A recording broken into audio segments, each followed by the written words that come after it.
in a field office during the previous administration. It was ended under this administration by this Attorney General. In fall 2009. The Operation Fast and Furious began. The tactic began in the previous administration. Okay, but the operation.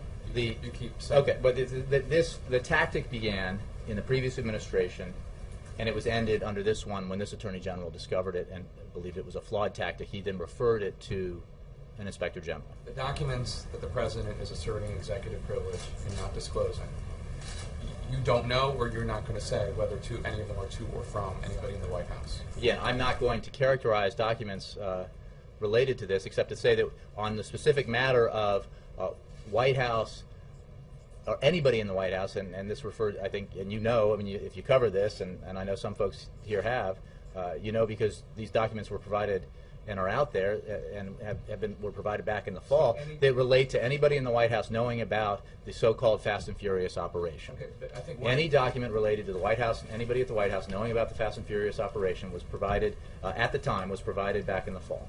In early 2011, the Justice Department wrote a letter to Congress in which they said something that was not true. Right. Right? They said that ATF had nothing to do with guns going over into Mexico.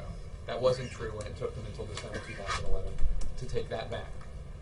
Is there not a legitimate investigative and oversight responsibility to find out what the Department of Justice knew when they were giving false information to Congress? First of all, I think that matter has been thoroughly discussed in congressional testimony, including 9 appearances by the Attorney General, including the 7,600 documents that have been provided.